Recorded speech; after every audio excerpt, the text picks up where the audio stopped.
Hello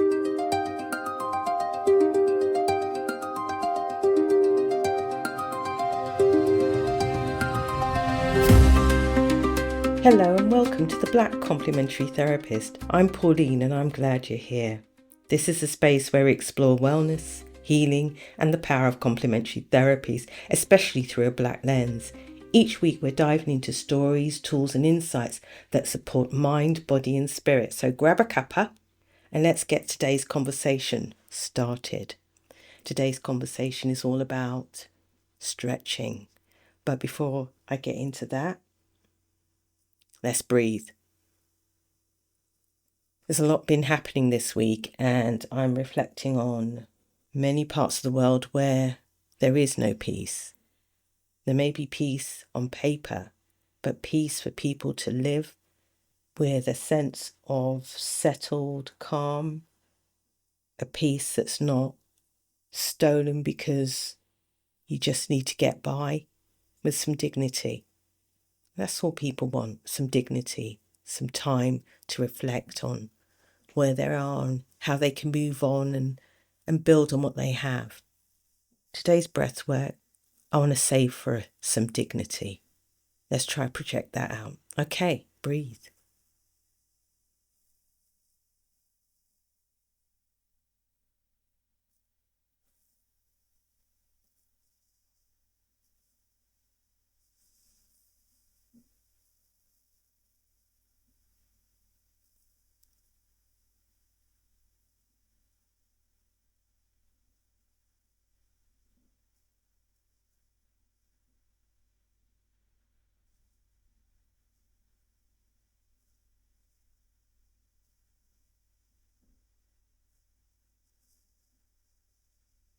All right, that was nice. That was nice.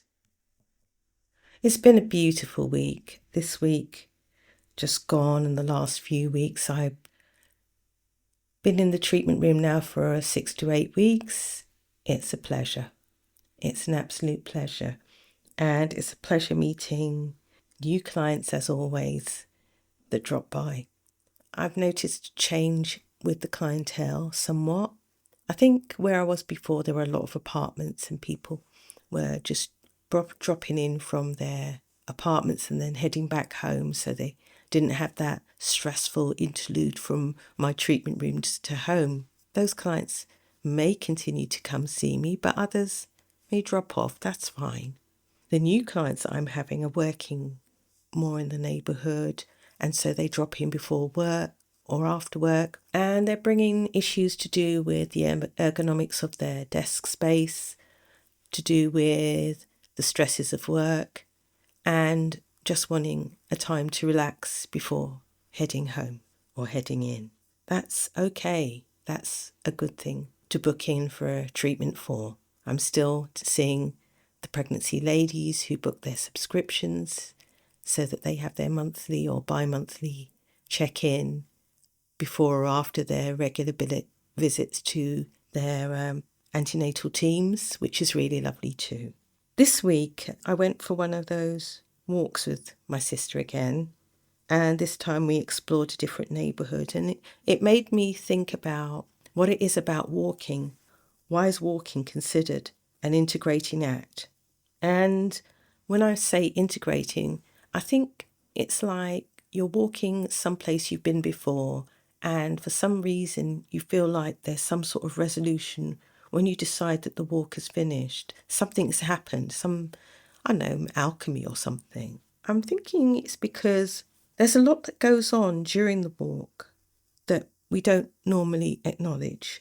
For some reason, whilst we walk, there's this processing that goes on. Like you're thinking about when you've walked this place before in the past, maybe, and certain situations and things were going on in your life when you were on this walk in the past. But now you're in the present, you're on the walk, and so much time has elapsed in that space that your life has changed and things are somehow different. We create new insights and connections, and insights are really interesting in that they can release you from maybe old modes of thinking. So insights are incredible. Walking also improves mood. It allows you to release endorphins, which improves mood. We weren't in nature for much of the time we were walking. It was an urban walk, but there were trees about and moments where the sky looked particularly fantastic. And so when you walk in nature, again, stress is reduced. We built our social bonds, communicating with each other, but also with those around us, having a quick chat, even if it's the only chat you have in the day, if it's to the bus driver to say, take care of her, she's my friend, she's on your bus, can raise a smile and build community. And that's beautiful. So making connections with encounters from people you may not know in a new setting can be uplifting as well. When you're walking out and you're thinking about your environment, you can reflect on patterns and scenes that may be of interest. So, for example, the seasons, a sense of oneness in nature, the rhythms of the weather. These are all part of the holistic well-being that we seek in the small things in life. And I think a walk is a great way of being yourself, reflecting and making that mind-body connection. Okay, today's show is all about the inflexible, those people who dread stretching. There are people out there who really hate stretching. It's not that they don't know how to, or maybe they don't know how to, but it's something that they never do. And the thing is, movement is one of those things we really need to think about, the quality of movement. And last time I was doing this podcast, we talked about movement as medicine. It's a difficult one because we know that as children, we're incredibly flexible. We can squat, we can jump. Look at toddlers, 2.5 years old, and they can climb. They can climb and they can haul some weight as well. They can pull their own body weight, which is amazing. And yet our toddlers go to nursery where they're incredibly active. And by the time our children are 5 years old, we can find them to chairs in school. And we focus on filling brains with knowledge, which is important, don't get me wrong. Schools are important.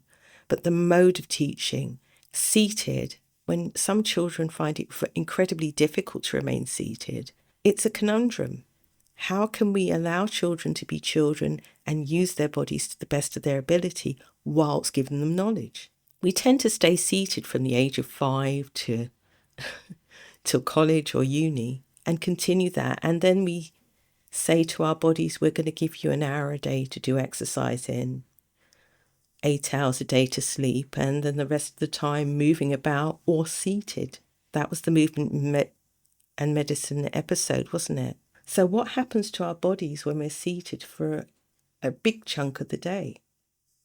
After the age of 35, it's estimated that 2 to 3% of your range of movement will decrease every year. That means by the time you're 65, it's possible that your range of movement will be greatly reduced.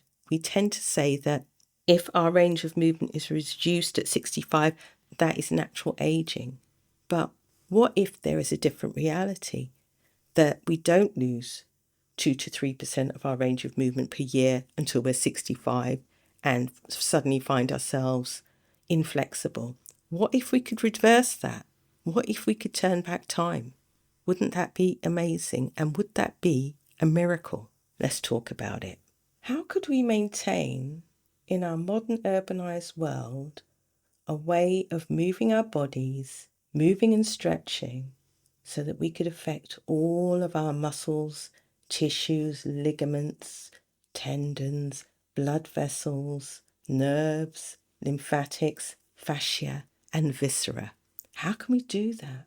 We often misunderstand the components of fitness and rehab that have both benefits and potential risks. It might make us nervous of giving it a try, but I believe it's worth it. Because stretching helps us maintain our mobility, and stretching also keeps our balance, and our nervous system tip-top up to scratch. So there are different types of stretching, often static stretching, where you lean into a muscle for maybe 15 to 30 seconds. That's what we normally do after an activity. Whilst dynamic stretching is recommended, say, for example, if you're doing sports or some activity where you need your muscles ready for a burst of energy. So dynamic stretching is where you work your muscles through their stretch in a dynamic way. Say, for example, high knees without the bounce, maybe low impact high knees. That's a really nice one if you're going to be running. Say if you're throwing a javelin, then you may have arm swings to get those muscles warmed up into the range that you'll be using them in. There are ways of contracting our muscles and then stretching. So these are seen as more active forms of stretching along with the dynamic. We may even use heat. So some people, before they stretch, they apply heat to their muscles, either intrinsically by maybe going on a treadmill or a cycling machine to start off with and then go into their stretches. And that's a way of using heat to warm the muscles through to get that blood flow going. Okay, I'm going to go through the benefits of stretching, which are fantastic. Stretching reduces stress. Stretching slows down the aging process. Stretching reduces pain. Stretching improves energy. Your balance improves with stretching as well, as does your circulation and your range of movement. So stretching is really, really beneficial to our general health. When you think about it, if you're exercising or just moving about enough in the day, you know that exercise is incredibly important for reducing feelings of depression and stress. There's more to stretching than first meets the eye. So if you're nervous about stretching, don't be. And I'm going to set you a challenge. On the show notes of this particular podcast, what I'm going to do is include a link to a seated stretching video. And the reason I'm doing this is because as an experiment, I'd love to know how you feel after a week of stretching. If you're not sure about how to stretch, I would suggest you go to a sports massage therapist like myself and book in and ask, can you put together a series of stretches for me to try? And let's see how you get on with that. I'm available for sports massage therapy anyway, but if you want a stretch program, I think it'd be wonderful for you to give it a try. Okay. If you want to stretch in the real world, I could suggest you try maybe a couple of different types of stretching. Some people love yoga. They love the calming philosophy. They love the community spirit within it. If you like yoga, there are different styles of yoga you should try. Perhaps you're already in a gym where they have classes, or perhaps there's something online you'd like to try. Have a look out there and find some place where you can have a good stretch with yoga. Other methodologies may be Pilates. Pilates is great because not only is it stretching, it's also strengthening like yoga, but in a more European style. Allied to that, if you'd like the idea of stretching but don't necessarily want to get down on the mat, there's Qigong and Tai Chi, which are beautiful styles of stretching. You may be more sporty if you're into maybe the martial arts. There's Brazilian Jiu-Jitsu, Taekwondo, kickboxing. They all do body work with stretch work integrated into them. And often overlooked are cultural forms of martial arts from different places. So if you want to try stick fighting or different forms of wrestling and grappling, all of those are out there and include incredible styles of stretching and body work. So search out there and find, because stretching really is the source that goes with the movement is medicine mantra. Stretching is the source that holds us all together. And when I say source, maybe it's the SOURCE, or it may be the other source that you pour, but they're all good for the joints and ligaments. So amazingly, we've had 9 episodes. This is the 9th episode and 1 episode to go in the Black Complementary Therapist for this first season of 10. Next week will be the last of the season, and then I'm going to take a break to consolidate my understanding of this technology. It's been a learning curve, I'll give you that. I think I'm going to move forward in the next season when it begins, take a few weeks off. I want to change some of the ways that I present the podcast, so excuse me while I learn new stuff to help me do that. In the meantime, thank you for tuning in to the Black Complementary Therapist podcast. I'd love to hear your reflections. If there's something that you'd like to carry forward from this episode, brilliant. I'd love to hear what your reflections are, what your thoughts are on what's happened. I'd love you to share this podcast with your circle and leave a review. 5 stars really helps me to keep this healing space growing and reach more of us out there. You can connect with me through my website and my socials. I'm at pendulummassage.co.uk. This particular podcast has a link on Instagram. You can message me there.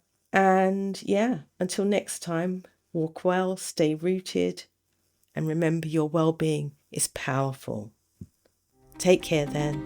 Bye.